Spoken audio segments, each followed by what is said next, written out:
1992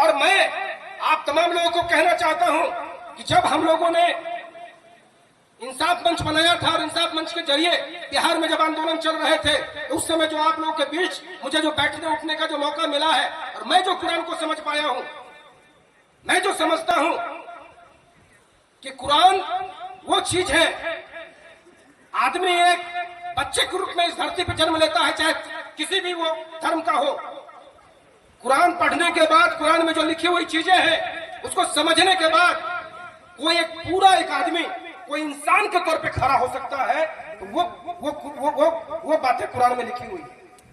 اور کئی باتوں کو میں اس کو اٹھاتا ہوں کہ قرآن میں جو لکھی ہوئی باتیں ہیں، جن باتوں نے کہا کہ ہم کو ہر انیائی کے خلاف کھڑا ہونا ہے، ہر انیائی کے خلاف ہم کو لڑنا ہے، مضبوطی سے اگر روک سکتے ہیں تو اس کو روکنا ہے، اگر نہیں روک سکتے ہیں تو آواز اٹھانا ہے، یہ باتیں لکھی ہوئی ہیں۔ لیکن میں دیکھتا ہوں ادھر کے دنوں میں ہم مسجدوں میں مولانا امام صاحب کی جو تقریر جو کی جاتی ہے ان تقریروں کو سن لیتے ہیں اور سننے کے بعد اس پر عمل نہیں کرتے، مسجد کے باہر گیٹ سے باہر نکلیں گے اور اس پہ ہم عمل نہیں کریں گے، ہم اس راستے پہ نہیں چلتے۔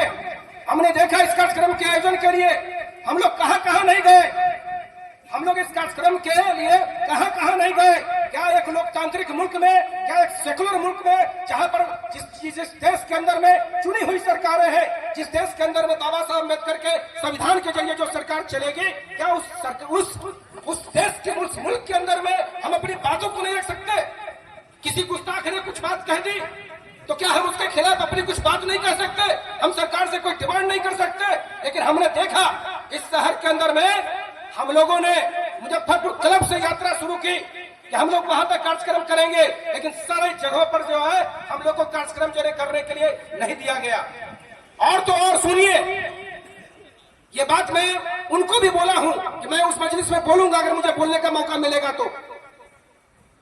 اس ضلع میں، اس شہر میں تلک میدان، وہاں پر تلک میدان اصطفى وسلام على عباده الذين اصطفى اما بعد اعوذ بالله من الشيطان الرجيم بسم الله الرحمن الرحيم قل ان كنتم تحبون الله فاتبعوني يحببكم الله صدق الله مولانا العظيم وصدق رسوله النبي الامين الكريم ونحن على ذلك لمن الشاهدين والشاكرين والحمد لله رب العالمين۔ بارگاہ رسالت میں درود پاک کا نذرانہ پیش کر لیجیے۔ اللہم صلی علی سیدنا و شفیعنا و مولانا محمد علیہ وسلم، صلاۃ و سلام علیک یا حبیبی یا رسول اللہ صلی اللہ تعالی علیہ وسلم۔ محمد کی محبت دین حق کی شرط اول ہے، محمد کی محبت دین حق کی شرط اول ہے، اسی میں ہو اگر خامی تو سب کچھ نامکمل ہے، اسی میں ہو اگر خامی تو سب کچھ نامکمل ہے۔ اور کی محمد سے وفا تو نے تو ہم تیرے ہے، یہ جہاں چیز ہے کیا لوح و قلم تیرے ہے۔ حضرات، آپ تمامی حضرات قابل مبارکباد ہے کہ ناموس رسالت کے تحفظ کے نام پر ہمارے علماء اور مدارس اسلامیہ کے ذمہ داروں نے آپ کو آواز دیا اور آپ نے محبت رسول پر لبیک کہا۔ تلاوت کردہ آیت کریمہ پر روشنی ڈالنے کا مقصد نہیں، صرف تبرکت تلاوت کیا ہے۔ جس مقصد کی خاطر ہم اور آپ اور مسلمانان مظفر پور یہاں تشریف لائے ہیں سب کو بخوبی معلوم ہے۔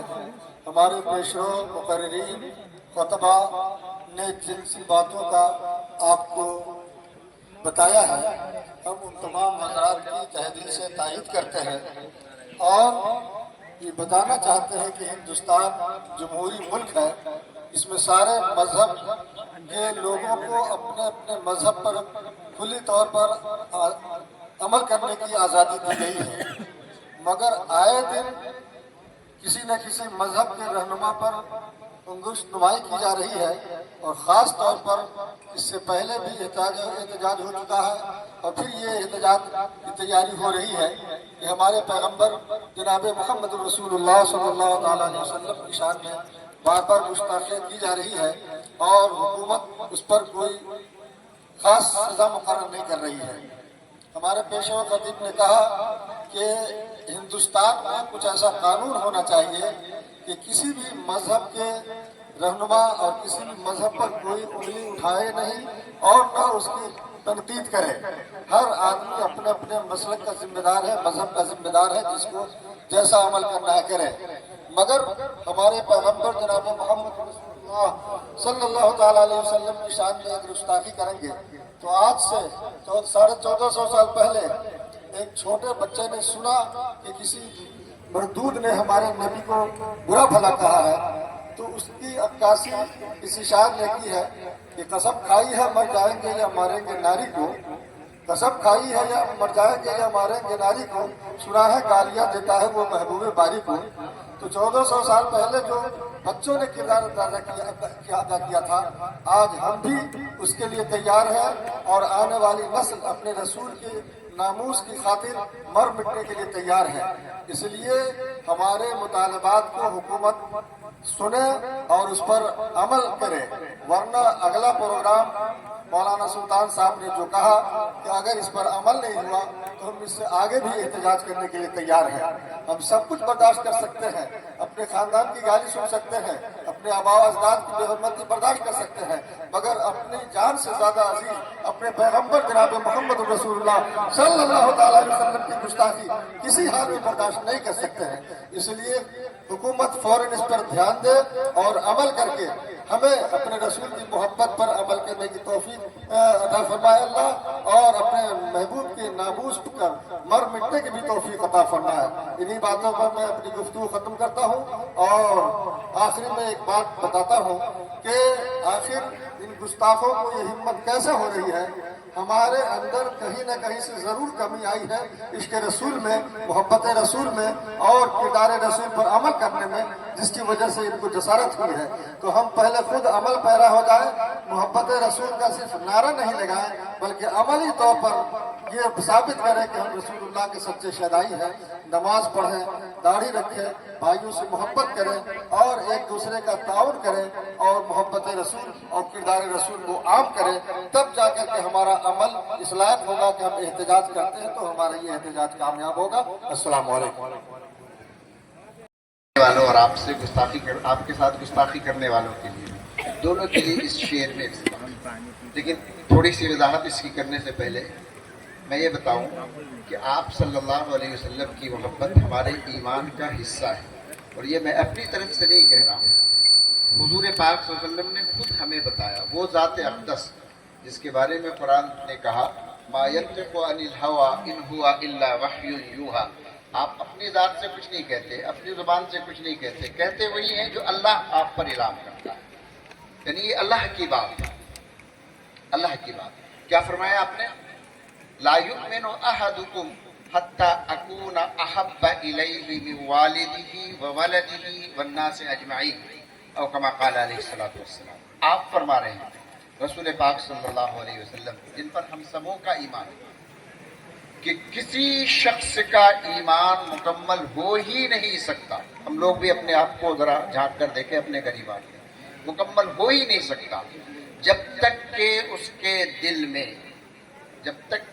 دل میں میری محبت احب الیہ، میری محبت زیادہ نہ ہو جائے اپنے والد سے، والدین سے، اپنی اولاد سے اور تمام دنیا کے انسانوں سے.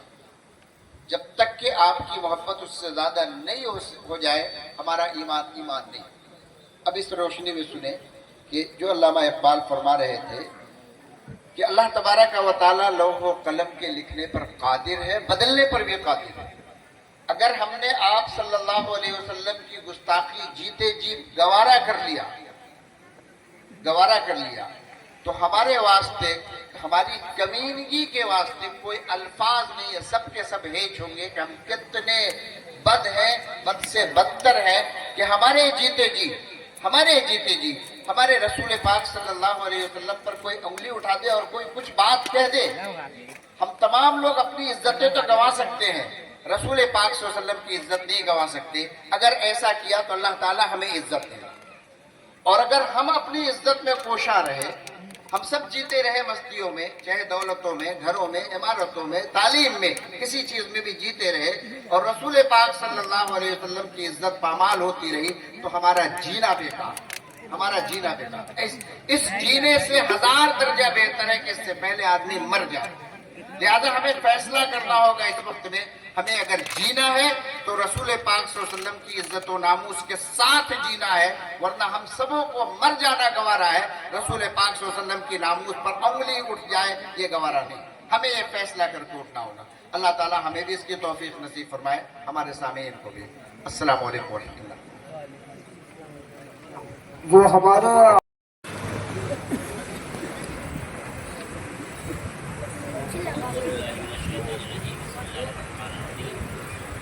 الحمدللہ رب العالمین وصلی اللہ علیہ سیدنا محمد وآلہ الطیبین الطاہرین وعلی اللہ اجمعین، اما بعد فقال سبحانہ وتعالی فی کتابہ الکریم بسم اللہ الرحمن الرحیم قل ان کنتم تحبون اللہ فاتبعونی یحببکم اللہ ویغفر لکم ذنوبکم۔ سب سے جو آپ تمام حضرات یہاں جمع ہے ایک بہترین عبادت انجام دے رہے ہیں، کیونکہ اس سے بڑی عبادت کچھ ہے ہی نہیں ہے کہ جہاں قرآن یہ کہتا ہو کہ مظلوموں کی حمایت کرنا ایک بہت بڑی عبادت ہے، کہ جائے اس کی حمایت کرنا جس سے مظلوموں کے لیے سب کچھ لٹا دیا ہو۔ اگر انسان واقعی اس انداز سے دیکھے کہ مظلوموں کی حمایت، اور اسلام جس چیز کے اوپر بیسڈ ہے وہ ظلم کے خلاف اور مظلوموں کی حمایت کے لیے، جہاں قرآن صاف صاف کہہ رہا ہے یا ایھا الذین آمنوا لا ترکنوا الی الذین ظلموا فیتمسکم النار۔ قرآن جتنا ظلم سے اور شرک سے برہم ہے اتنا کسی چیز سے برہم نہیں ہے۔ اور جب ظلم اور شرک کا معاملہ ساتھ آتا ہے تو اللہ صاف کہتا ہے میں شرک کو برداشت کر لوں گا، ظلم کو برداشت نہیں کروں گا۔ میں شرک کو، حکومت کو شرک کے ساتھ تو برداشت کر سکتا ہوں لیکن ظلم کے ساتھ نہیں۔ ظلم میں اللہ نے یہ قید نہیں لگائی کہ مسلمان ہو کہ غیر مسلم ہو، اگر مسلمان بھی ظالم ہے تو برداشت نہیں ہے تو غیر مسلم کو کیسے برداشت کر لے گا؟ اس لیے بالکل قرآن واضح طور پہ کہہ رہا ہے کہ ظلم کو کسی حال میں برداشت نہیں کیا جائے گا۔ اور حضرت محمد مصطفیٰ صلی اللہ علیہ وسلم نے نوشیروہ کی یہ کہہ کے تعریف کی کہ نوشیروہ مسلمان نہیں ہے لیکن عادل ہے۔ حضور نے ایک اصول بنا دیا اور آپ نے کہ جو عادل ہے اس کی تعریف کرو چاہے وہ مسلمان نہ ہو، اور جو ظالم ہے اس کی برائی کرو چاہے کوئی بھی ہو۔ تو اسلام کی بنیاد جو ہے وہ ظلم کے خلاف ہے۔ اسلام نے ظلم کے خلاف سب کچھ قربان کرنے کی نصیحت دی، اور اللہ کے نیک بندوں نے، اللہ کے ولیوں نے ظلم کے خلاف سب کچھ قربان کر دیا۔ اور جو ظلم کے خلاف کھڑا نہیں ہوتا ہے نہ اس کی کوئی عبادت قبول ہے نہ اس کا کوئی عمل قبول ہے۔ تو جب ظلم کے خلاف کھڑے ہونا ایک بہت بڑی عبادت ہے تو جس نے ظلم کے لیے بدر و خندق و حنین و احد میں جنگ کی ہو، جو ظلم کے خلاف اس طرح ہو کہ آج سمجھنے کے لیے جو میں کہنا چاہتا ہوں، بس 2-4 باتیں آپ کی خدمت میں، کہ آپ خود اہل علم اہل مطالعہ ہیں اور دنیا کو دیکھ رہے ہیں۔ دیکھیے ہوتا کیا ہے سارا معاملہ، وہ صرف ایک یہ ہے کہ جب تک کہ سمٹم پتہ نہیں چلے گا، ڈائگنوسس نہیں ہوگی، دوا نہیں چل سکتی۔ سمٹم کا پتہ چلنا بہت ضروری ہے۔ یہ آدمی کل تک سچ بول رہا تھا، جھوٹ کیوں بولنے لگا؟ کل تک یہ چلنے میں ایسے سینے میں درد نہیں ہو رہا تھا، اب کیوں ہونے لگا؟ معلوم ہوا اس نے کل 2-4 دن سے روغن کھانا شروع کیا ہے۔ جب روغن کھانا شروع کیا ہے تو سینے میں درد ہو رہا ہے، ویسے اس نے حرام کھانا شروع کیا ہے تو گستاخ رسول ہو گیا ہے۔ یاد رکھیے گا ہر چیز کی ایک علت ہوتی ہے، ایک علت ہے، اور اس علت کے بغیر کچھ نہیں ہوتا۔ علت و معلول، کاز اینڈ افیکٹ، یہ پورا یونیورس کاز اینڈ افیکٹ کے اوپر ہے۔